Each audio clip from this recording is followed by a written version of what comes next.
A soldier deployed in Afghanistan suddenly receives an urgent message from his family. When he secretly returns home, there are loud cries and screams. He walks in and... The wind scraped restlessly against the canvas walls of the barracks, filling the room with the dry, restless sighs of the desert night in Afghanistan. Somewhere beyond the perimeter, a distant convoy grumbled over the dunes, their headlights thin and ghostly under the darkening sky. Inside, the air smelled of dust, diesel, and worn canvas, a smell Harold Clark had long since accepted as the scent of his second home. He sat on the narrow cot, his broad shoulders hunched under the dim light of a hanging bulb, his calloused fingers adjusting the photo pinned carefully above his bed. The edges of the picture were beginning to curl, the once vivid colors fading into a tired sepia. Brenda's smile was frozen mid-laughter, her hand resting protectively on Amy's slender shoulder. Anna, still barely a toddler when the photo was taken, clutched a battered teddy bear against her chest, her dark hair falling over one eye. Harold stared at the image, letting his fingers brush the paper as if the touch could somehow bridge the thousands of miles between them. The barracks were nearly empty tonight, most of the men either on duty or snatching precious hours of sleep. Even the usual low hum of conversation was missing, leaving only the rattle of the canvas and the steady drip of a leaking pipe near the wash basin. His watch beeped quietly. Time for the video call. Harold pulled his laptop closer, the casing battered from years of service, and clicked into the connection. The screen flickered, strained by the distance, before finally stabilizing into the familiar scene of his living room back home. Brenda was there, sitting stiffly on the couch. Amy perched beside her, waving enthusiastically, her missing front tooth giving her a lopsided grin. "Hi, Daddy," Amy chirped, bouncing slightly. "Hey, Peanut," Harold said, the corner of his mouth lifting. "You're getting bigger every time I see you." Brenda offered a small smile, her eyes shadowed with something Harold couldn't quite read. "Say hi, Anna," she prompted, nudging the small figure tucked tightly against her side. Anna didn't wave. She didn't even look up. Her face was half hidden against Brenda's arm, and when she did lift her gaze, Harold caught it. A faint shadow, a bruise high on her cheekbone, just below the temple. It was faint, as if already healing, but unmistakable. "Hey, sweet pea," Harold said gently. "What's wrong, baby girl? You feeling sick?" Anna didn't respond. She only pressed her face deeper into her mother's side. Brenda shifted, adjusting Anna's position without meeting Harold's gaze. "She's fine," she said quickly. "Had her shots yesterday. Fever's been making her a little clingy, that's all." Harold frowned. "You sure that's all it is? She looks off." "It's normal," Brenda insisted, smoothing Anna's hair. "You know how she is with vaccines, sensitive. She'll be back to her old self in no time." There was a tightness in Brenda's voice he hadn't noticed before. Amy, oblivious, launched into a rambling story about her spelling test and the macaroni art project she was making for school.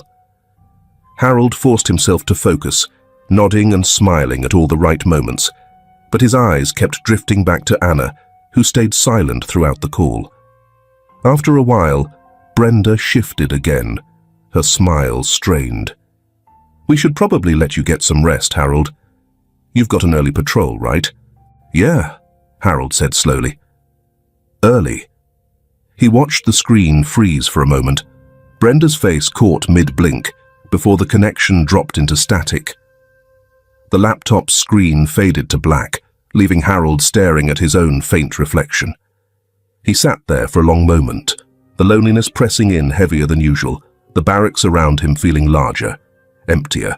Outside, the wind picked up, rattling the walls with a dry, hollow sound that reminded him of bones knocking together. It was a cold night, even in the desert. Harold pulled out a battered notebook from his duffel, flipping past sketches Amy had mailed him and half-finished letters he never sent. He clicked on his pen, the sound sharp in the silence, and began to write. "Dear Amy and Anna," he wrote slowly, his hand steady despite the tightness in his chest. "Daddy misses you more than anything.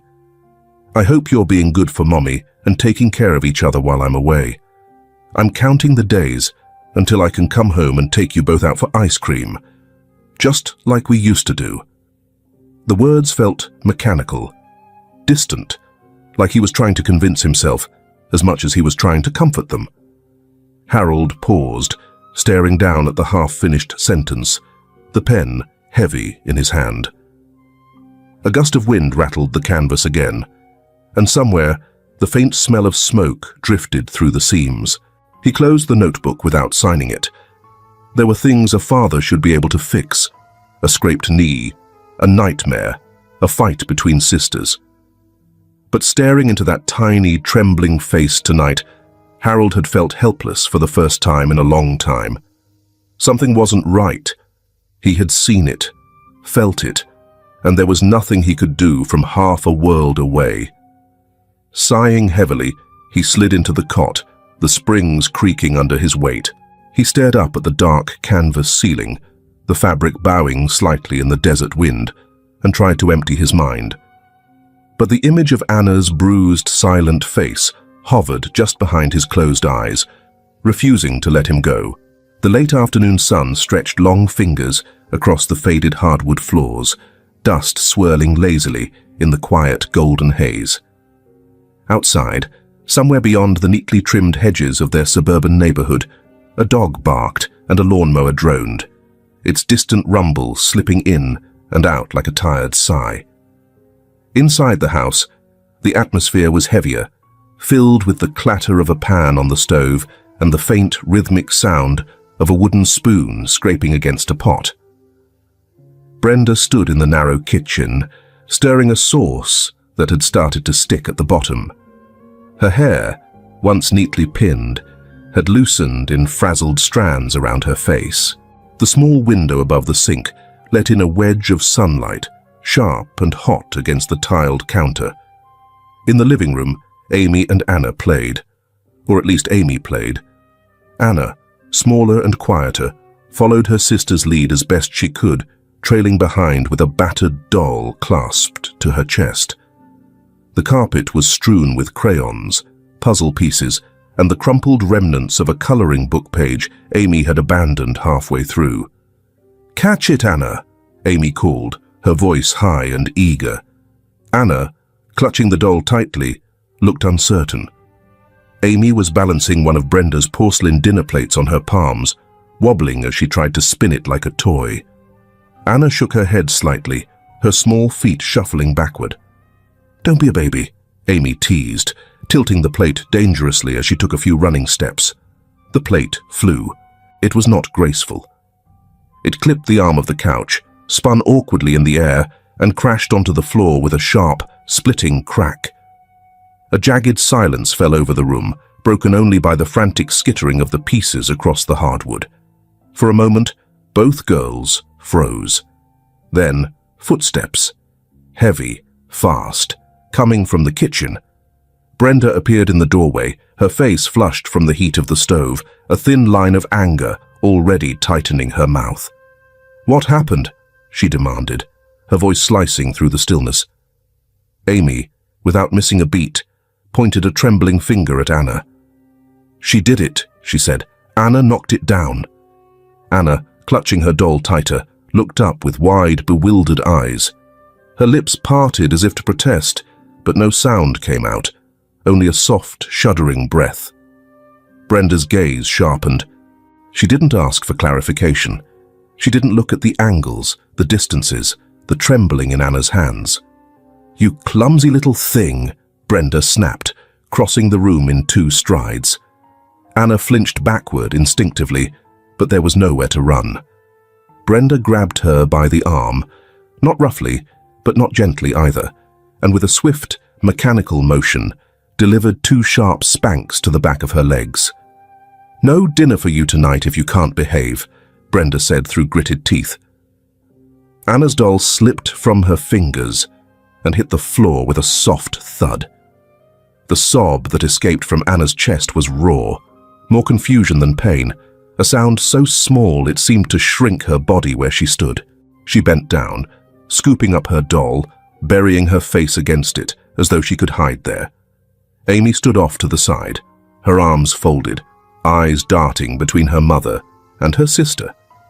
There was a flicker of something in her expression. Not triumph exactly, but a wary sort of guilt she didn't know how to name yet. Brenda, breathing heavily, turned back toward the kitchen without another word. The smell of something burning filled the air, but she didn't seem to notice. Anna sank down onto the floor, sitting cross-legged amidst the shards of the broken plate, silent tears cutting clean tracks down her dirty cheeks. The evening dragged itself slowly into night. Dinner was served, and Amy ate with animated chatter, filling the silence Brenda didn't bother to break. Anna sat quietly, poking at her food, too afraid to ask for another helping, even when her stomach twisted in hunger. No one mentioned the broken plate again. The next morning, the house was still wrapped in a brittle sort of quiet. Brenda handed Anna her small, worn backpack at the door without a glance, her attention already on Amy's gleaming lunchbox and braided hair. Anna clutched the bag to her chest, her thumb worrying the frayed strap as they walked to the bus stop. When the school bus doors folded open with a mechanical hiss, Amy bounded up the steps, calling out greetings to friends. Anna climbed up more cautiously, the hem of her sweater brushing the grimy edge of the steps. At school, the day unfolded in long, colorless stretches. Anna did her best to shrink into the edges of the classroom, her hand never raising when the teacher asked questions, her voice never loud enough to carry.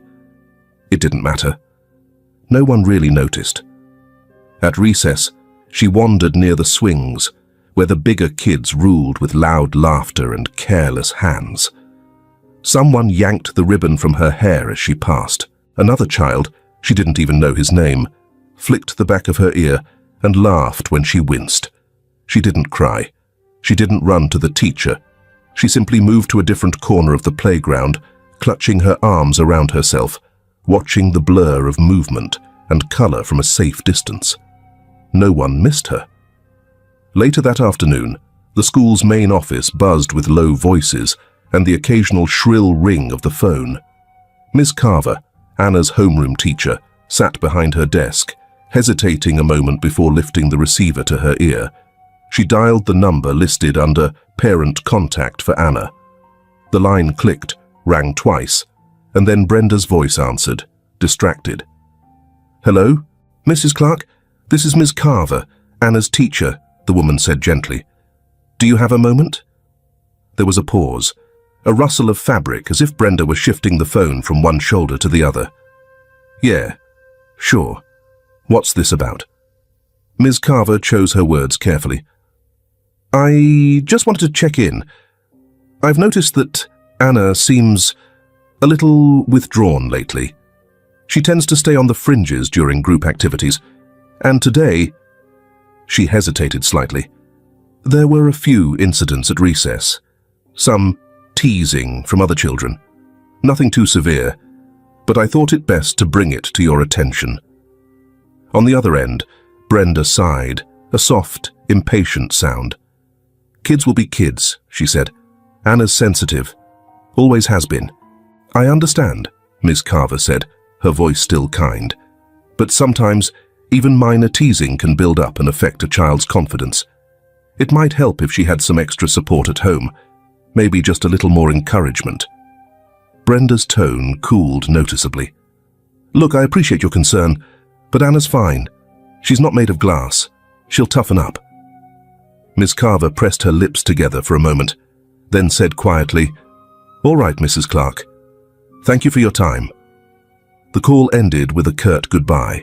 When the final bell rang, Anna boarded the bus home alone, sitting in the second-to-last seat by the window.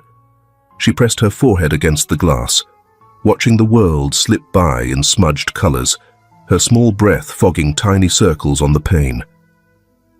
When they pulled up to the stop, she saw Brenda's figure waiting at the end of the driveway, arms crossed, gaze impatient, even from a distance. Anna stood, gathering her bag, stepping carefully over a crumpled juice box someone had left in the aisle. She didn't hurry. There was no point in hurrying anymore. As she stepped off the bus, she glanced once toward the playground, now empty and littered with candy wrappers and forgotten jackets.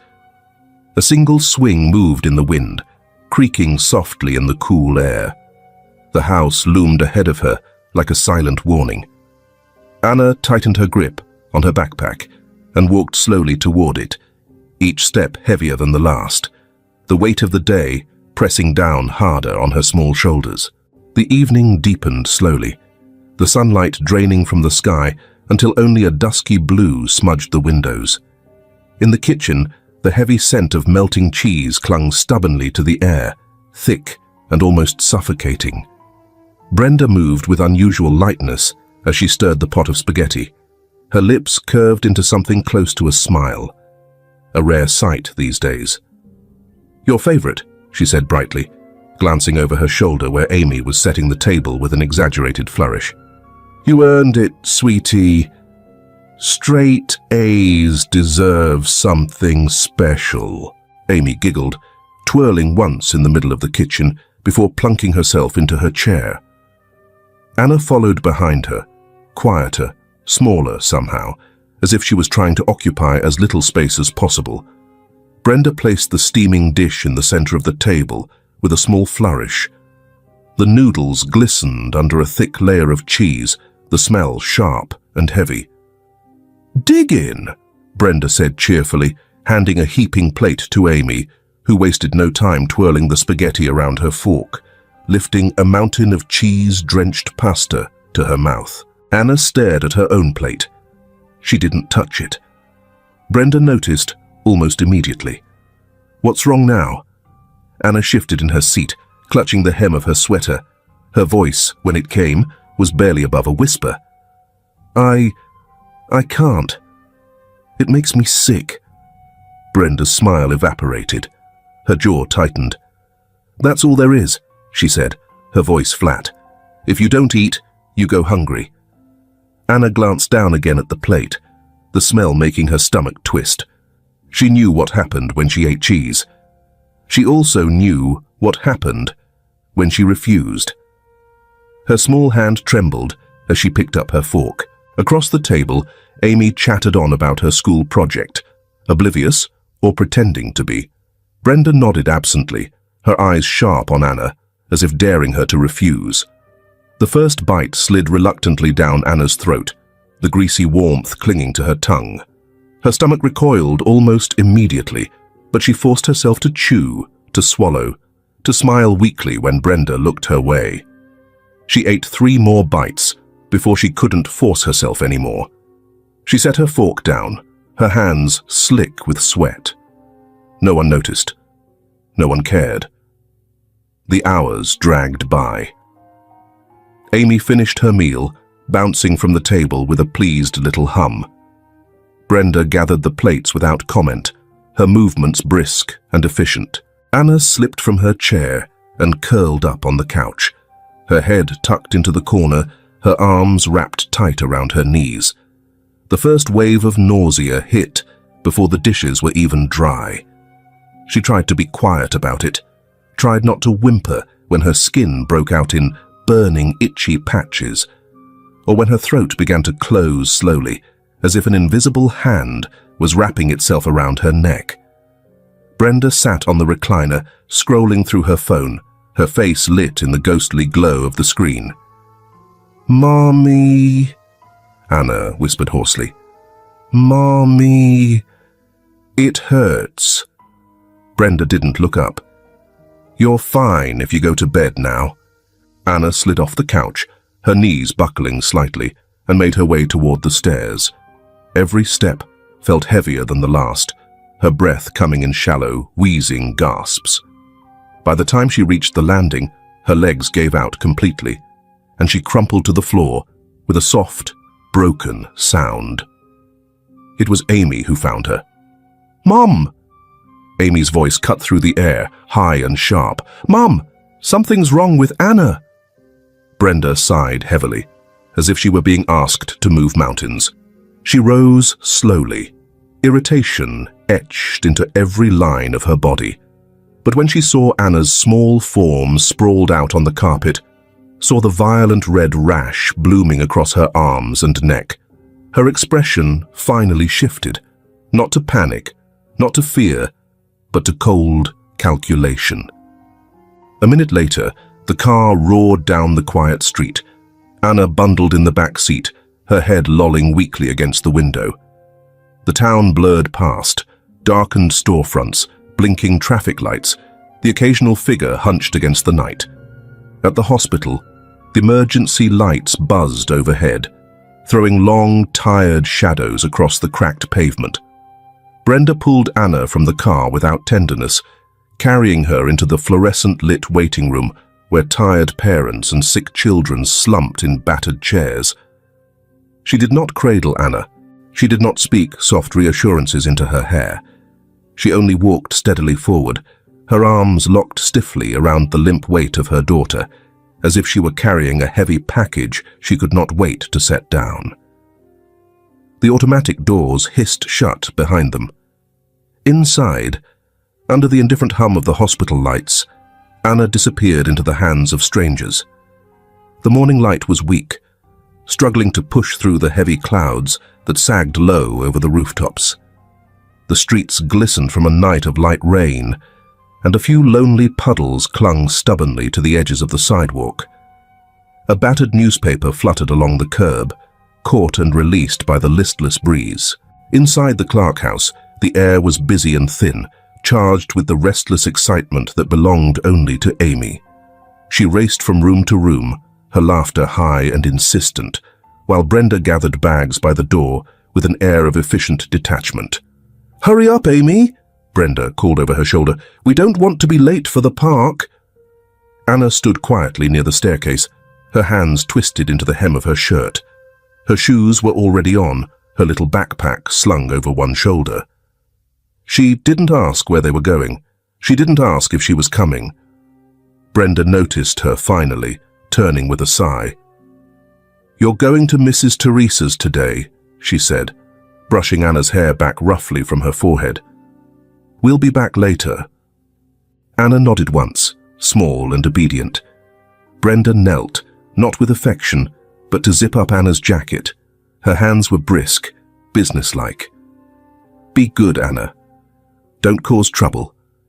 Amy bounded past them, nearly knocking Anna off balance, and Brenda laughed lightly.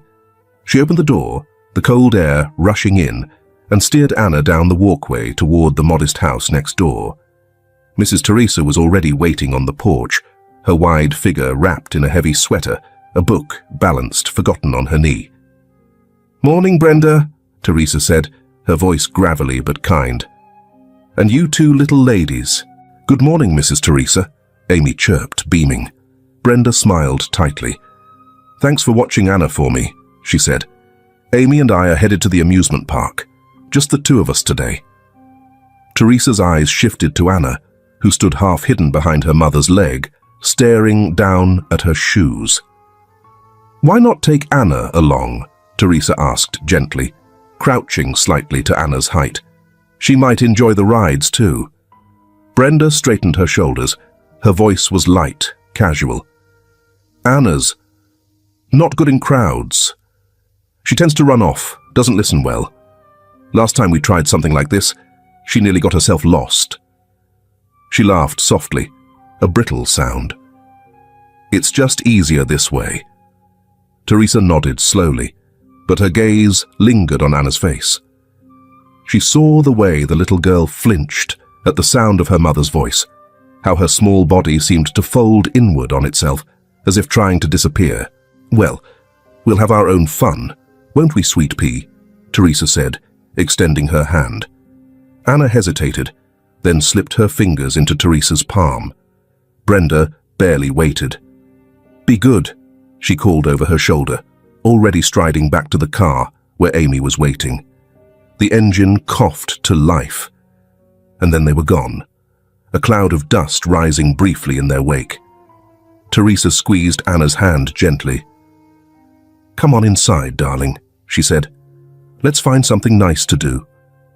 The house smelled of cinnamon and clean linen, a soft, comforting scent that filled the small rooms without overwhelming them. Teresa led Anna into the kitchen, bustling gently about as she made a pot of oatmeal, adding a splash of cream and a spoonful of brown sugar without asking. Anna sat at the table, her feet dangling above the floor, the battered doll she carried clutched tightly in her arms. It was then that Teresa noticed the bruises, faint but present, just below the sleeves of Anna's jacket, along her thin wrists. A darker shadow bloomed near the edge of her jaw, partly hidden by a fall of hair. Teresa said nothing at first. She set the bowl of oatmeal in front of Anna, then pulled out a chair across from her, lowering herself into it with a quiet sigh. "You sure you don't want to come to the fair next time?" Teresa asked casually, stirring her own cup of tea. "It's no fun if you miss out." Anna blinked up at her, spoon paused mid-air. "I'm not good," she whispered. "I get lost." Teresa leaned her elbows on the table, resting her chin in her hand. "Who told you that?" Anna didn't answer. Her eyes dropped to her bowl, and she shoveled a quick bite into her mouth, as if that would make the conversation go away.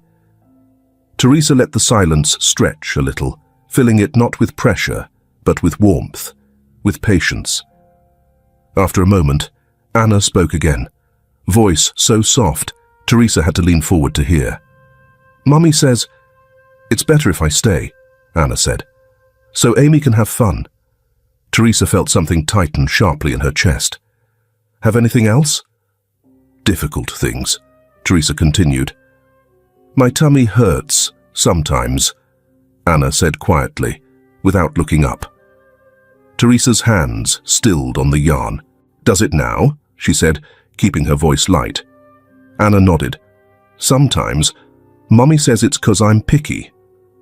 Teresa leaned back in her chair, watching the child with careful eyes. There were faint bruises along Anna's arms, fading yellow and green, like the last breath of a storm. "Do you get to play outside much, sweetheart?" Teresa asked. Anna shook her head. "I play with Dolly." She pulled a frayed, much-loved doll from her backpack and hugged it close. Teresa's throat tightened, but she kept her face gentle.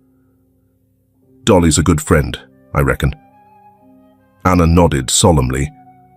There was something broken in the way the little girl clung to the doll, something that made Teresa's chest ache. She asked a few more questions, softly, carefully, letting Anna answer or not as she chose. The picture that emerged was not painted in bold strokes, but in little things. Missed meals, harsh words, long afternoons spent alone. Teresa listened, her heart growing heavier with each piece. When Anna grew tired, Teresa tucked her onto the couch with a soft quilt, smoothing her hair back from her forehead. The house grew quiet, except for the steady tick of the clock on the mantel and the soft, even sound of Anna's breathing. Teresa stood at the window, staring out at the empty street. She wasn't naive. She had seen enough of the world to know the signs, the silences that spoke louder than any words. Harold. The name came to her suddenly, the father Brenda spoke of only rarely now, the soldier somewhere across the sea. Teresa rose from her chair and crossed to the telephone mounted on the kitchen wall. Her fingers hesitated over the numbers. It wasn't her place. It wasn't her business. And yet, how could she turn away? She pulled the wrinkled piece of paper from the drawer where she kept emergency contacts, scanned it quickly, and dialed the number listed for Harold's base. The line crackled, faint and distant. A woman's voice answered. "United States Military Operations, Fort McKenzie."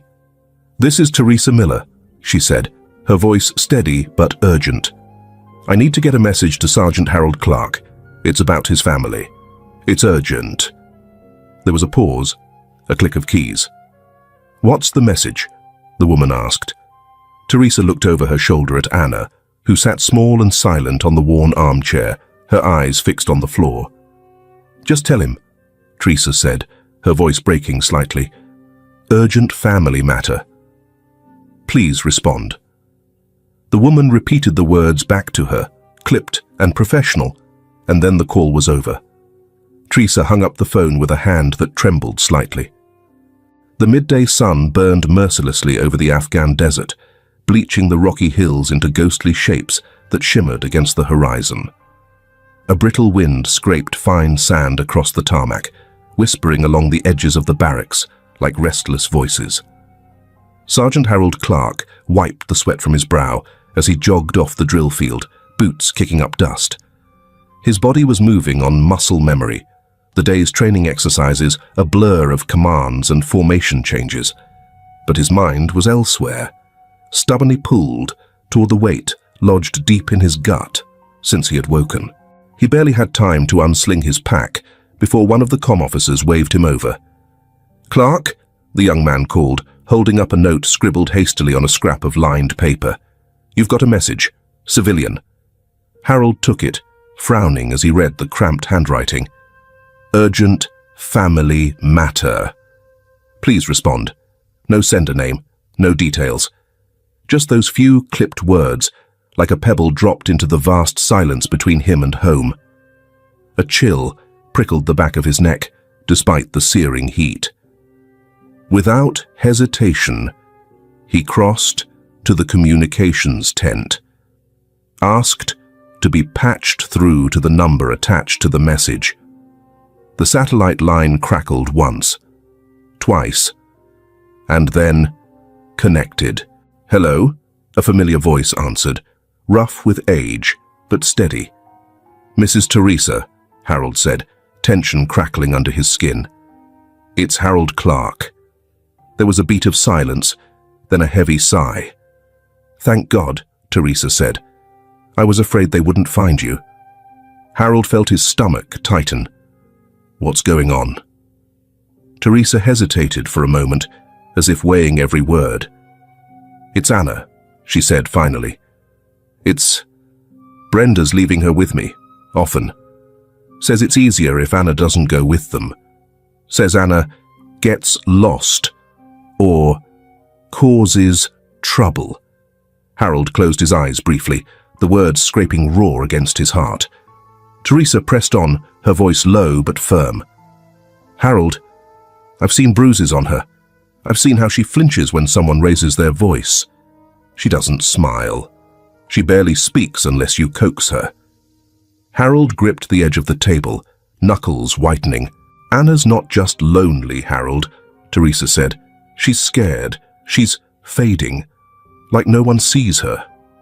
The line crackled again, the long distance feeling unbearably vast. "I know it's not easy for you," Teresa said gently, "but if you can, son, you need to come home. Sooner rather than later." Harold swallowed hard, his throat thick. "Thank you," he said roughly. "Thank you for telling me." "You come home to that little girl," Teresa said, her voice trembling just slightly, "before she disappears completely." The call ended with a soft click, but her words hung in the air long after. The barracks buzzed with the low murmur of off-duty soldiers, card games, quiet laughter, the clink of metal cups. Harold logged into the secured satellite connection later that night, the video call connecting with a stuttering series of beeps. The screen flickered, and there they were. The familiar sight of his living room, the worn couch, the scuffed coffee table, the picture frames lining the mantel. Brenda sat perched on the edge of the couch, a little too stiff, her smile stretching almost unnaturally. "Hey, honey," she said brightly, waving. Amy popped up beside her, waving both arms. "Hi, Daddy. We went to the park today. Mommy bought me ice cream." Harold smiled automatically, feeling the unease sink deeper. "That's great, Peanut," he said, his voice rough with affection. "Sounds like you had a big day." Brenda laughed lightly, brushing a strand of hair behind her ear. "It was nice," she said. Both girls had a blast. You should have seen Anna chasing Bubbles all over the park. Harold's eyes flickered to the background. Anna sat on the floor, half shadowed by the couch, cradling her battered doll. She wasn't smiling. She wasn't playing. Her hands twisted nervously in her lap, her head ducked low as if she were trying to disappear. When she glanced up, her eyes locked with Harold's for a fraction of a second. Wide, uncertain, almost pleading. Then she dropped her gaze, her fingers tightening around the doll's worn dress. Harold felt something clench inside him. "Hey, Pumpkin," he said, pitching his voice softer. "Did you have fun today?" Anna didn't answer. She flinched almost imperceptibly, her shoulders curling inward. Brenda's laugh rang out again, too loud, too quick. "She's just shy tonight," Brenda said, waving a dismissive hand. "Probably tired from running around all day in park." Harold forced a smile, nodding slowly. "Yeah, that makes sense." It was obvious that the girl had been with Teresa all day. His wife was lying, Amy was covering for her mother, and Anna was still cowering. But Harold didn't expose her right away. He knew something was fishy. "Looks like you're doing a great job holding down the fort," Harold said lightly. Brenda smiled, but it didn't reach her eyes. "Of course. We're managing just fine." The call ended a few minutes later. Goodbyes hurried, Brenda citing bath time, bedtime, routines to keep. Something was wrong. Something was terribly, undeniably wrong. He rose from the battered couch in the corner of the tent, pushing the chair back with a scrape across the concrete floor. Without hesitation, Harold headed for the operations tent. Inside, the night buzzed with low voices and the static hum of radios. A single overhead bulb swung slightly in the dry breeze, casting long, restless shadows across the canvas walls. Harold approached the duty officer, a stern woman named Sergeant Levin, who looked up from her clipboard. "I need to put in for emergency leave," Harold said, his voice steady. Levin raised an eyebrow. "Problem back home?" Harold nodded once. "Family emergency. I just got the message." There was a brief silence as she assessed him. Then she nodded, setting her clipboard aside. "Paperwork's a mess, but I'll push it through," she said. "You'll be on the first transport we can arrange, but it still might be a week or two." Harold inclined his head, grateful. "Thank you, Sergeant." As he turned away, his hand brushed against the pocket where the slip of paper still rested. The morning sky over Virginia was the color of old iron, a low, wet drizzle clinging to the earth like a second skin. The tarmac was slick beneath Harold's boots as he stepped off the transport plane, a single duffel bag slung over his shoulder. He paused for a moment on the stairs, breathing in the heavy air, feeling the bite of it in his lungs. America. Home. But not the home he had left behind. The drive from the base to the town blurred into a grey ribbon, lined with trees stripped bare by the creeping fingers of late autumn. Harold kept one hand tight on the steering wheel, the other clenching and unclenching restlessly in his lap. Every mile brought a tightening to his chest, a beat of dread that grew louder than the rain pattering against the windshield. When he turned onto his street, the world seemed to sharpen around him. Did you hear this story before or after lunch? If it was before, comment cucumber. If you were full, comment tomato. The Clark house sat hunched against the gloomy morning, its paint peeling a little more than he remembered, the front lawn untended. The curtains were half drawn, casting long, thin shadows across the porch. Harold pulled to the curb, killed the engine, and sat for a moment, listening. At first, there was only the wet hush of the rain and the distant bark of a dog. And then, he heard it. A thin, broken sob, high and keening. Anna. His pulse thudded in his ears. He left the car door swinging open and strode up the walkway, boots splashing through shallow puddles. As he neared the porch, voices sharpened out of the damp air. "You never listen!" Brenda's voice, sharp as shattered glass. I'm sorry." Anna's small voice, cracked and breathless. "Stop crying." I swear, Anna, if you keep this up, you'll sleep beside trash." Through the thin walls, another voice cut in, Amy's, cool and dismissive. "Why did Mum have to have another kid anyway?" she muttered. "We were fine before." Harold didn't remember reaching for the doorknob, didn't remember the door crashing open against the wall. All he remembered was the sight before him. The living room was dim, the blinds drawn tight. The air stank of old food and stale anger. Toys were scattered carelessly across the floor, dishes stacked on end tables, a sweater lying crumpled in the corner like a shed skin. Brenda stood over Anna, her face twisted in rage, her finger jabbing the air. Anna sat crumpled on the carpet, her thin arms wrapped around herself, her head bowed low. Harold's eyes locked on her, and the world tilted. Her skin was blotched with angry red rashes, the telltale bloom of an allergic reaction spreading viciously up her neck and arms. Her cheeks were flushed a sickly crimson, and even from where he stood, Harold could see the high, unnatural shine of fever, sweat on her forehead. A cheap cooling patch clung crookedly to her brow, already curling at the edges. Her breathing was fast and shallow, her tiny chest heaving against the too big sweatshirt she wore. For one breathless moment, the house fell silent. Then, Harold moved. Without a word, he crossed the room in 3 strides. Brenda turned, startled. "Harold," she stammered. What are you doing here?" But Harold didn't answer. He didn't spare her a glance. He crouched low, reaching for Anna, with hands that trembled despite all his training, all his years of discipline. Anna flinched instinctively, her body shrinking from the sudden movement. "Hey, baby girl," Harold said, voice breaking on the endearment. "Daddy's got you." He slid one arm under her knees, the other behind her back, lifting her carefully into his arms. She was so light, too light, her skin frighteningly hot against him. Anna whimpered softly, her small fingers curling weakly into his jacket. Harold straightened slowly, turning his back deliberately on Brenda and Amy, who sat frozen on the couch, her arms crossed over her chest, face blank. He said nothing to them. There was nothing left to say.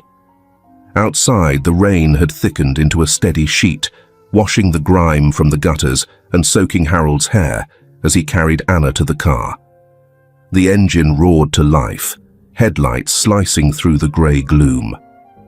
He drove one-handed, the other pressed protectively around Anna, feeling every ragged breath she drew, every tremor of her fevered body.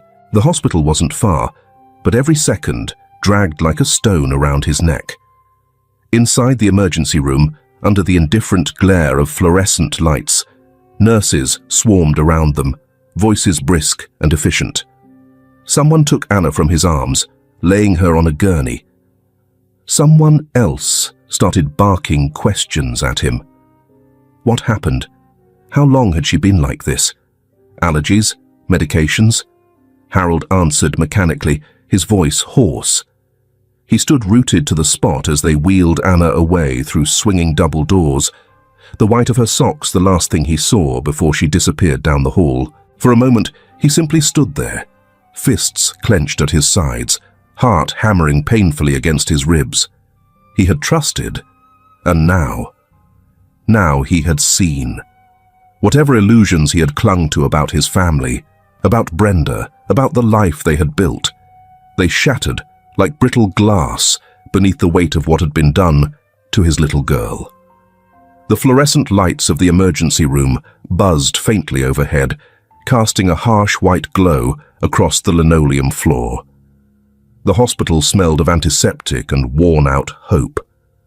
Harold sat stiffly in the plastic chair by Anna's bedside, his elbows digging into his knees, his fists clenched so tightly they ached. Anna lay still, terrifyingly still, her small chest rising and falling in shallow, uneven breaths. The fourth line in her hand looked grotesque against her delicate skin, the bruises blossoming like dark flowers up her thin arms. He couldn't stop staring, couldn't stop counting the seconds between each fragile breath. A soft knock stirred him. He lifted his head to see a doctor, a young man with weary eyes and a clipboard tucked under his arm, stepped gently into the room. "Mr. Clark," the doctor said, voice low, respectful. Harold stood immediately, his whole body coiled tight. "How is she?" The doctor hesitated, glancing at the tiny form on the bed. "Your daughter was severely dehydrated when she arrived," he began carefully. "She also suffered an anaphylactic reaction, most likely from dairy exposure. She's stabilized for now, but—" He paused, choosing his words with clinical precision. "It was close. A few more hours without treatment, and we could be having a very different conversation." Harold closed his eyes briefly, the weight of the words slamming into him like a fist. His hands shook at his sides. "How long?" he rasped. "How long was she like this?" The doctor shook his head. "Hard to say exactly, but this wasn't recent. She's also showing signs of prolonged malnutrition and chronic stress." He met Harold's eyes, something almost like accusation flickering behind his professional calm. "This didn't happen overnight." Harold swallowed the rising nausea. "She's safe now, right?" "For now, yes," the doctor said, "but she'll need monitoring and a safer environment." The implication was sharp, unmistakable. Harold nodded stiffly, his throat burning. "Thank you, doctor." When the man left, Harold sat back down heavily, dragging a shaking hand over his face. He leaned over Anna's bed, lowering his forehead to the rail, breathing in her faint, fever-sour scent. "I swear to you, baby girl," he whispered hoarsely, "I will never let anyone hurt you again." The house felt different when Harold returned. Not just messy, not just abandoned, poisoned. The moment he crossed the threshold, the air hit him like a wall, the sour tang of rotting food, the heavy stink of something deeper, something mean and moldy. Brenda sat on the recliner, legs crossed, arms folded across her chest. Amy sprawled on the couch, her face lit coldly by the blue glow of her tablet. Neither of them looked up as he entered. Neither of them seemed surprised. Harold closed the door carefully behind him. Then he spoke, and his voice was not loud, but it was lethal. "What the hell have you done?" Brenda didn't flinch. She tossed her hair over one shoulder and shrugged. "Overreacting again," she said lightly. "Like always." Harold's blood pounded in his ears. "Anna is in the hospital," he said, each word carved from stone. "The doctor said if she had stayed one more night without help, she would have died." Amy looked up then, her expression a mixture of boredom and irritation. "You're fighting about her again," she said, sighing loudly. "That kid always causes problems. She's why everything's bad." Harold's fists clenched so hard, he felt the bones grind. He turned to Amy first, and his voice, when it came, was low and cold enough to crack glass. "She is your sister," he said, "and if you ever speak about her like that again, you and I will have a very different conversation." Amy shrank back into the couch, her mouth tightening into a sullen line. Harold turned back to Brenda. "You let her suffer," he said, his voice trembling now. Not from fear, but from the impossible pressure of all the rage and betrayal clawing at his ribs. "You let her starve. You let her burn with fever while you sat here doing nothing." Brenda's face hardened, her eyes glittering with a hatred so cold it froze the room. "I have only one daughter," she said evenly. "Amy." That's it. For a second, Harold could only stare at her, at the woman he had once promised to protect, at the woman who had promised to love the children they brought into the world. He didn't recognize her anymore. "What are you talking about? Are you a mother?" he said quietly. "You also taught Amy to love and protect her sister. I really can't understand why do you treat her like that. You don't deserve to be my mother. You don't deserve to be my wife. You don't deserve to be in this house. Go away. Take your only daughter with you. Tonight." Brenda's mouth twisted. "You're throwing us out? After everything?" "Pack your things," Harold said. His voice didn't rise. It didn't need to. It carried the full weight of a father's fury. "Get out!" Brenda snatched up her purse with a savage jerk. As she dragged Amy toward the door, she spun around one last time, her voice ragged with fury. "That child destroyed us!" she screamed, her hand slashing the air like a blade. "You think she's your little angel, but she's the reason we're broken. She ruined everything." The door slammed so hard behind them that the whole frame shuddered. Silence flooded the house like a tide. Harold stood alone in the ruins of what had once been his home, the echo of Brenda's final scream still vibrating in the walls. But in the midst of the wreckage, he felt something strange stir inside him.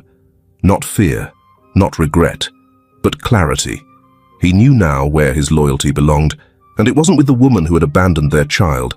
It was with the little girl lying fragile and bruised in a hospital bed, still waiting for someone to truly come back for her. The hospital room was dim. The afternoon light filtered through heavy curtains, turning the world outside into a muted blur. Machines beeped softly, their steady rhythms the only sounds in the quiet.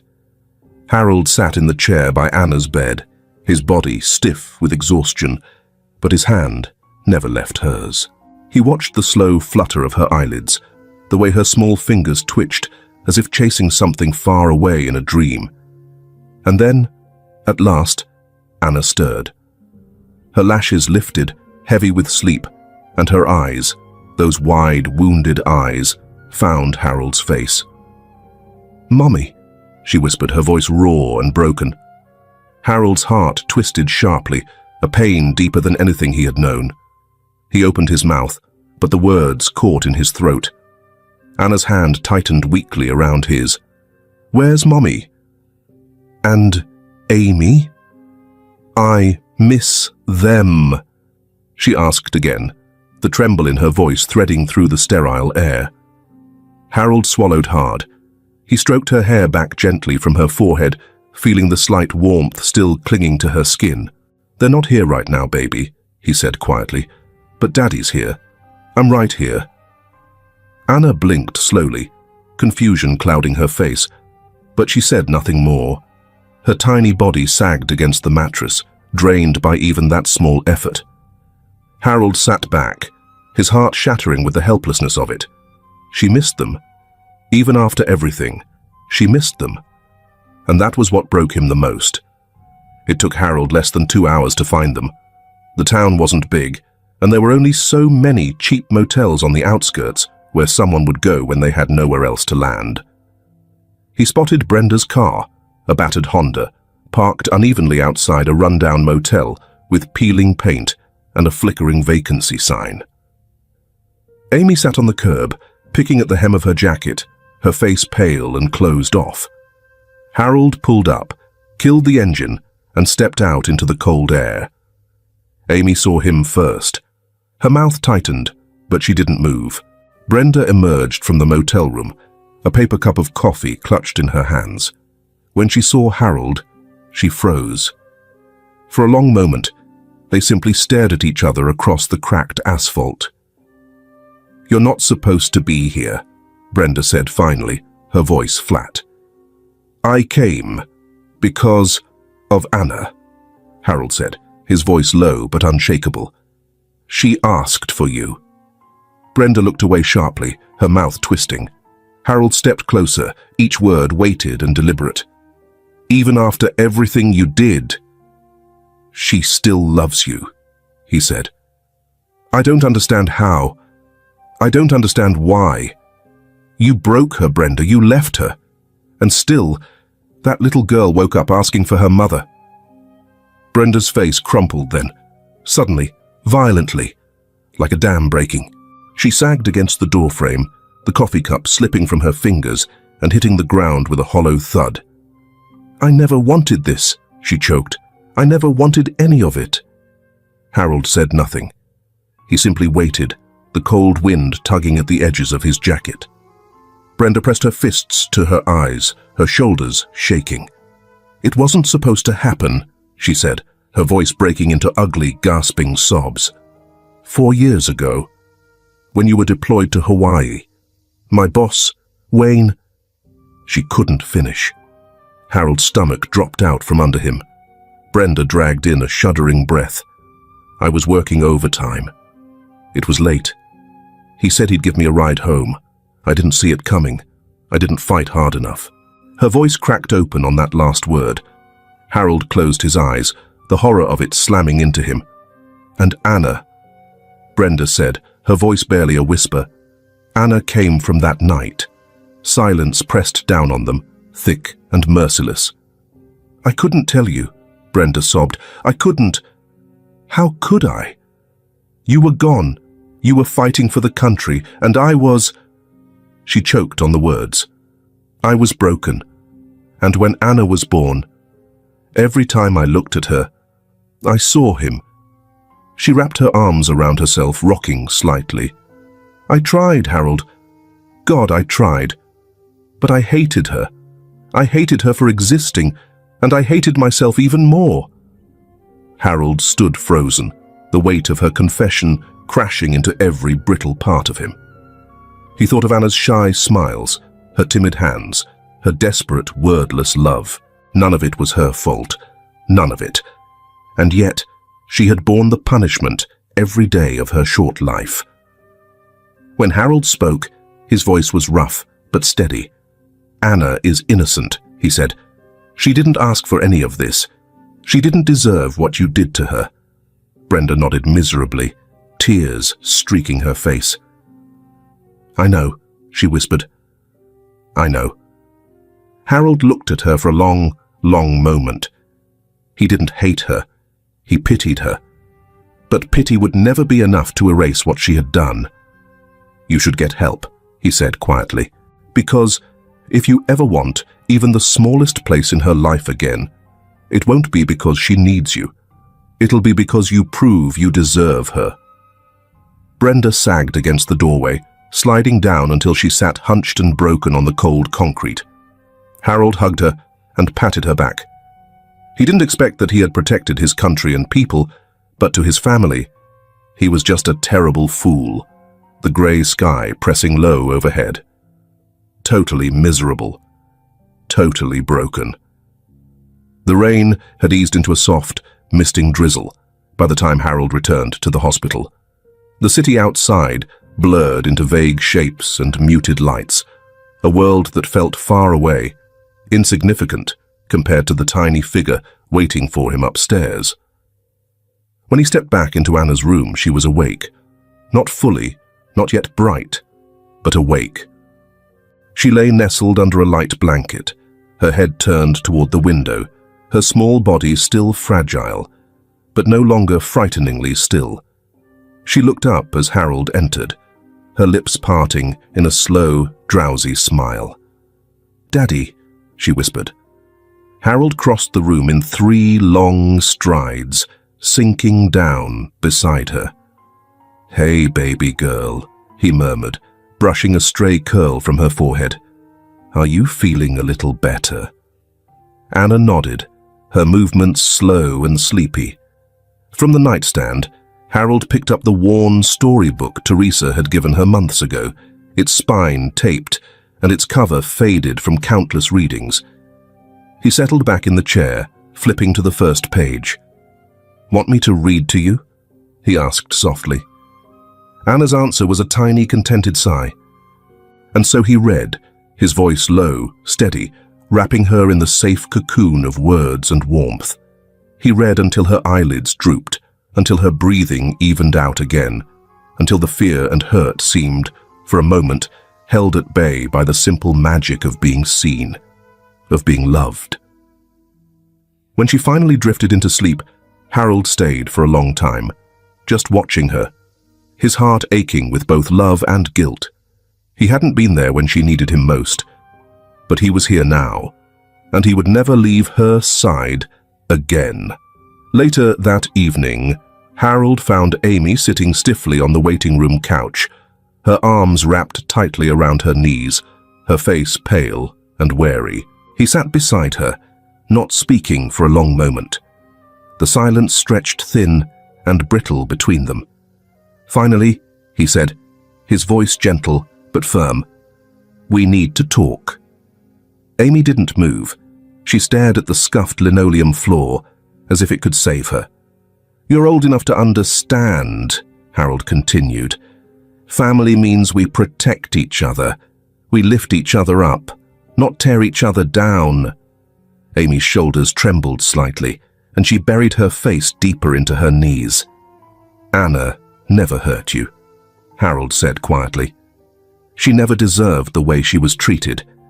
And you're her big sister. She looks up to you, Amy. She still loves you, even after everything." At that, Amy let out a broken sob, small and sharp, like glass splintering. "I didn't mean to," she whispered, her voice cracking. I thought, Mum said—" "I know," Harold said, pulling her into a careful, protective hug. "You were confused.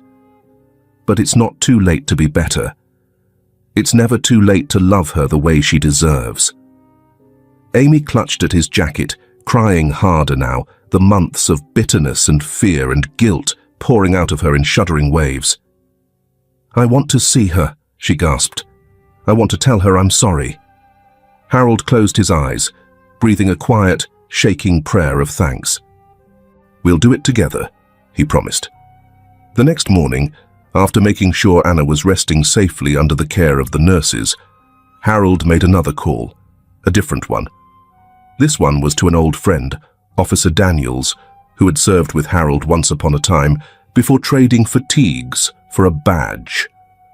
"Wayne Miller," Harold said when Daniels answered. "I need everything you can find on him." There was no hesitation. Daniels knew Harold's voice. He knew when it carried the sound of something serious. "I'll dig," he said, simply. Within days, the information began to pour in.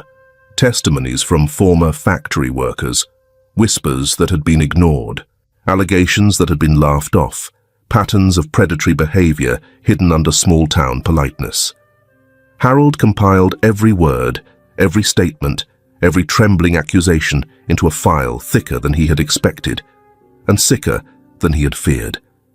Then, with steady hands and a heart burning with righteous anger, Harold filed an official complaint. There would be no more silence. There would be no more hiding. Wayne Miller was arrested on a bleak Thursday morning. The sight of him being led in handcuffs across the courthouse steps, his smug expression stripped away under the harsh glare of justice, sent a fierce, silent satisfaction through Harold's chest. It wasn't everything. It wouldn't erase the pain. But it was a beginning. A small flame of justice flickering in the cold aftermath of betrayal. And Harold swore, as he watched the police car disappear down the street, he would build a life for his family, from the ashes, one slow, careful step at a time, because they deserved nothing less. And because now, finally, he understood what standing up really meant.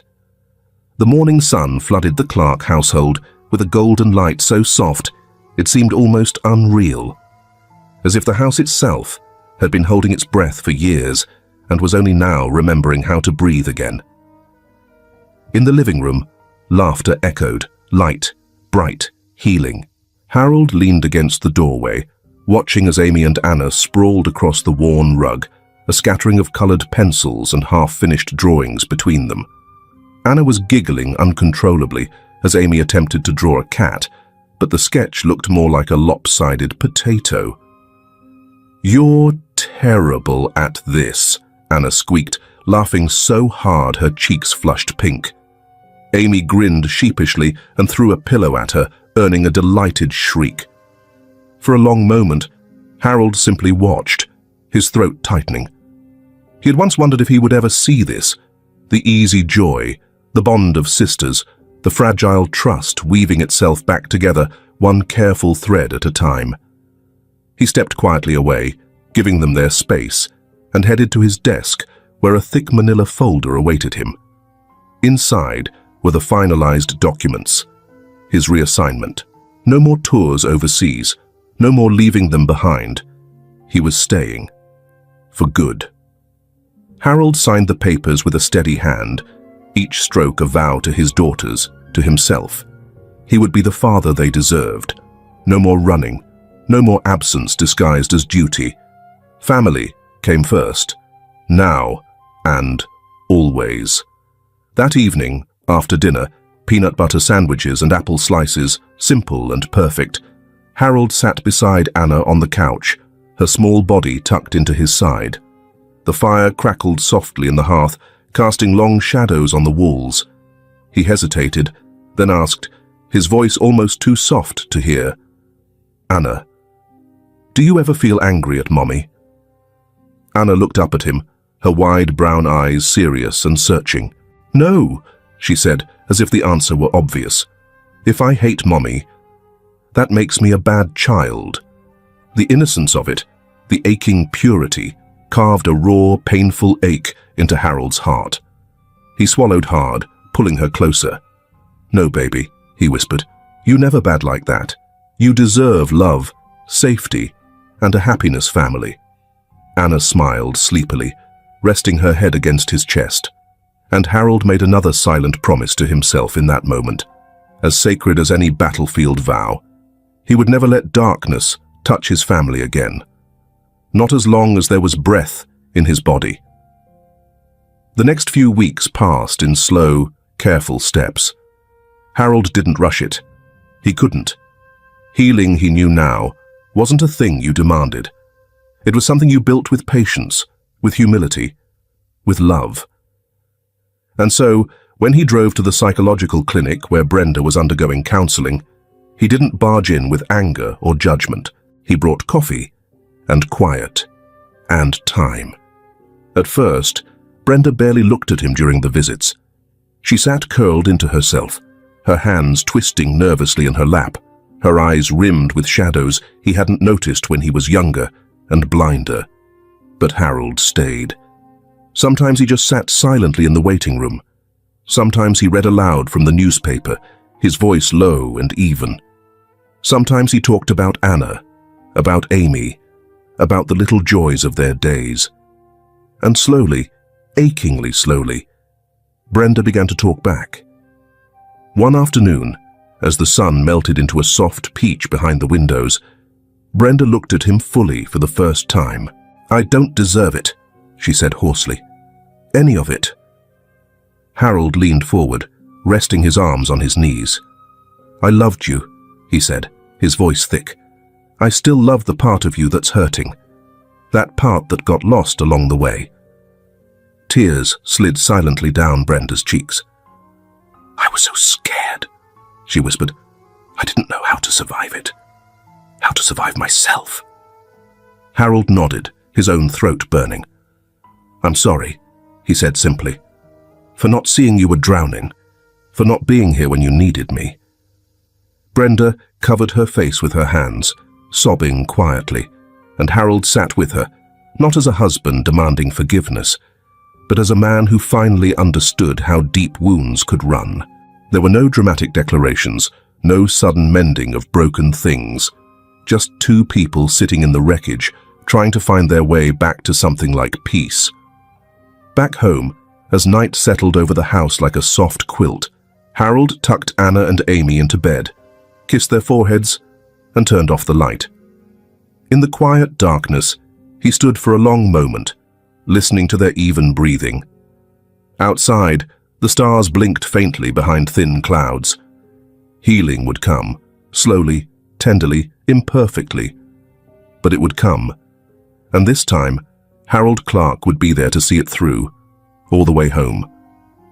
The morning air smelled of fresh earth and new beginnings. A gentle breeze stirred the leaves outside the Clark house, sending tiny whirlwinds skittering across the porch. Sunlight poured through the windows, warm and golden, filling every corner of the house. with a quiet, pulsing life. Harold stood by the window, his hands tucked deep into his pockets, watching the long drive that led up from the street. Today was the day. After months of therapy, after endless hours of doubt and slow, grinding work, Brenda had been cleared for a supervised visit. Not a return. Not yet. Just a beginning. Harold's stomach twisted with nerves as he caught sight of the old county car pulling into the driveway, Brenda seated stiffly in the back seat. The engine idled for a moment before shutting off. Brenda stepped out, her movements hesitant, almost mechanical. She wore a plain sweater and jeans, her hair tied back, her face thinner than he remembered, stripped of all pretense, raw in its vulnerability. She stood frozen at the foot of the porch, as if unsure whether she was welcome to take another step. The screen door creaked open. And then, "Mummy?" Anna's small voice rang out, piercing the hush like a songbird after a long winter. Before anyone could react, Anna bolted across the porch, her feet bare, her arms flung wide. Brenda barely had time to crouch before Anna crashed into her, wrapping tiny arms tightly around her legs. For a heartbeat, Brenda just stood there, frozen, her hands hovering uselessly above Anna's head. Then something inside her cracked wide open. With a shuddering cry, Brenda dropped to her knees on the worn wooden steps, gathering Anna into her arms, clinging to her as if trying to fuse their broken pieces back together. She sobbed into Anna's hair, deep, wrenching sobs that racked her body, stripped of pride, stripped of shame. Anna only hugged her tighter, her small hands patting Brenda's back, her voice a soft murmur against her ear. "I missed you, Mommy. I missed you so much." Harold watched from the doorway, his heart twisting painfully in his chest. Beside him, Amy stood silently, tears gleaming unshed in her wide eyes. She reached for Harold's hand and squeezed it tightly. Harold knelt down, wrapping an arm around Amy's shoulders, pulling her into his side as they watched mother and daughter sob and cling to each other in the morning light. For the first time, in a very long time, Harold felt something stir deep inside him. Something fragile, something battered but alive. Hope, not the blinding, naive hope of before. A quieter, braver hope, forged in fire and heartache. They would never be the same family they once were. Too much had been broken. Too much had been lost. But maybe, just maybe, they could become something stronger, something more honest, something built, not on perfection, but on forgiveness. That afternoon, after Brenda's visit ended and the house settled into a quiet hum of life. Again. Harold stood by the window once more, watching Anna chase Amy around the yard, their laughter curling up into the wide blue sky. He leaned his forehead against the cool glass, closing his eyes. There were still mountains to climb, still wounds to heal, still nights when the past would claw at the edges of peace. But they were moving forward, together. And sometimes, Harold thought, that was all you could ask for. And sometimes, it was enough. How do you feel about today's story if you witness your loved one being treated unfairly by another family member? Angry, confused, or heartbroken? But it's certainly not pleasant, and no one wants to be in that situation. So today, are you satisfied with Harold's way of doing things? We think Harold's selflessness, strength, and admitting his mistakes to his family is worthy of praise. Thank you for taking the time to listen to the story. If it's dark, go to bed early and put your phones away. It will help you sleep better. If it's light, have a nice day. See you in the next videos.